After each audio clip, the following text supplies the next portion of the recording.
नमस्ते दोस्तों, मैं आज आपको ज़ोमैटो ये फूड ऐप के सक्सेस स्टोरी के बारे में बताने जा रहा हूँ। दीपेंद्र गोयल और पंकज जी चड्ढा ये इस कंपनी के फाउंडर और को फाउंडर है। दीपेंद्र जी गोयल इनके माता पिता यह टीचर थे और उसके कारण बचपन से ही उनके यहाँ पढ़ाई का माहौल था। दीपेंद्र जी बहुत इंटेलिजेंट थे, मैथ्स में एक्सपर्ट थे और आईआईटी दिल्ली में उनका एडमिशन हुआ था।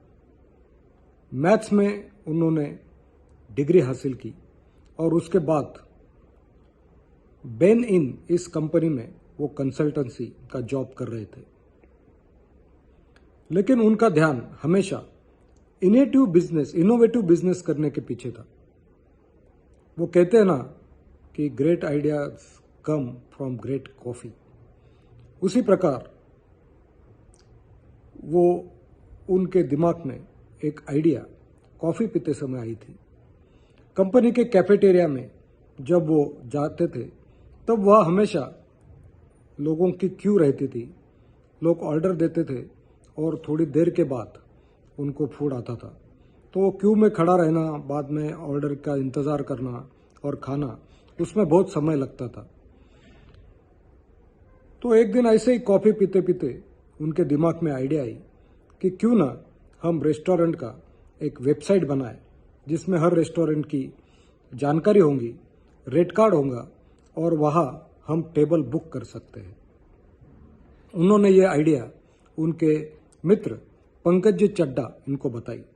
पंकज जी ने इसका बहुत अप्रिशिएट किया और उन्होंने कहा कि मैं भी आपके साथ रहूँगा, और उन्होंने पोर्टल का काम देखना चालू किया। उसको काफ़ी समय वो देते थे और धीरे धीरे पोर्टल बन गया। बाद में उनको पैसे की भी बहुत ज़रूरत पड़ रही थी। फॉर्चुनेटली उनकी बीवी दीपेंद्र जी की जो पत्नी थी उनको दिल्ली यूनिवर्सिटी में जॉब मिल गया। उसके बाद दीपेंद्र जी उनके पत्नी की जो सैलरी आती थी उससे घर चलाते थे और खुद का जॉब उन्होंने छोड़ दिया और पूरा समय वो ज़ोमैटो के लिए देने लगे। ज़ोमैटो ऐप, इसका पहले ज़ोमैटो नाम नहीं था, फूडी बे ऐसा उसका नाम था। धीरे धीरे वो पॉपुलर होने लगा, लेकिन बाद में उन्होंने ये नाम चेंज करके ज़ोमैटो रखा, क्योंकि टोमेटो और ज़ोमैटो ये सिमिलर है और इसलिए ज़ोमैटो अगर नाम रखते तो लोगों के याद रहेगा, इसलिए उन्होंने ज़ोमैटो ये स्पेशल नाम रखा।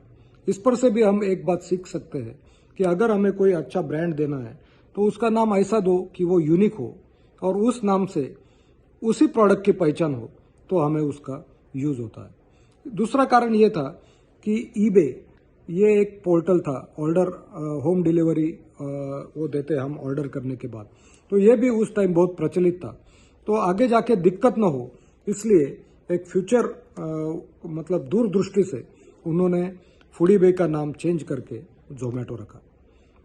धीरे धीरे इसको ज़ोमैटो को बहुत सक्सेस मिलने लगा, सब जगह वो उसका नाम होने लगा और अलग अलग होटल्स वहाँ पे ज़ोमैटो पर एडवर्टाइज देते थे और वहाँ पर से बुकिंग करते थे। फिर धीरे धीरे अगर हम ज़ोमैटो पे ऑर्डर देते तो हमें होम डिलीवरी मिलती है। तो ये जो आइडिया था ये तो बहुत सुपर हिट हो गया और उसके कारण लोगों को बहुत फ़ायदा होने लगा। कई घरों में लोग अकेले रहते थे तो वहाँ वो बुलवा के लेते थे। किसी को कहाँ जाने में व्हीकल नहीं रहता था तो ज़ोमैटो पर ऑर्डर देता था।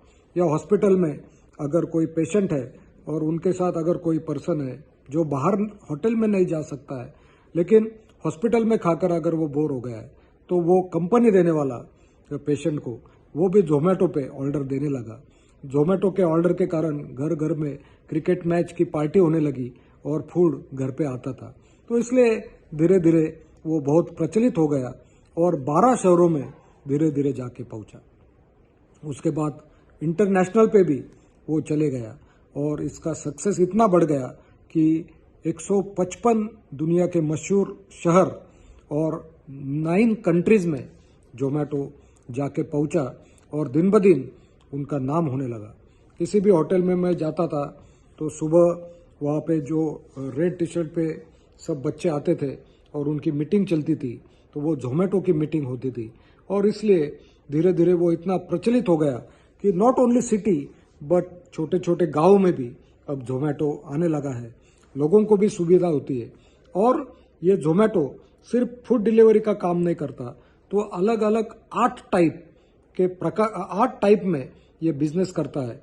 आगे जाके मैं एक अलग सेशन लूँगा और उसमें 8 अलग अलग जोमेटो के वर्टिकल्स है, उसके बारे में मैं बताऊंगा। तो दोस्तों, if we think innovative, if want to do something, हमें हार्डवर्क करना चाहिए। अभी जोमेटो को सक्सेस मिला, लेकिन दीपेंद्र जी ने सिर्फ जोमेटो नहीं किया था। उसके बाद उसके पहले काफ़ी इवेंट्स उन्होंने किए, काफ़ी मेहनत उन्होंने की। कुछ बातों में सक्सेस नहीं मिला, लेकिन जोमेटो में उनको सक्सेस मिला। उन्होंने बहुत हार्डवर्क किया। दोस्तों, नई आइडियाज सिर्फ दिमाग में आती है, लेकिन वो इम्प्लीमेंट भी करनी वो उससे ज़्यादा मुश्किल होता है। ये सब बातें उन्होंने लगन से की और उनको सक्सेस मिला। आप भी इस प्रकार इनोवेटिव आइडिया के बारे में सोचिए। मैं भी सोचता हूँ और ये इम्प्लीमेंट करना ये बहुत ज़रूरी होता है।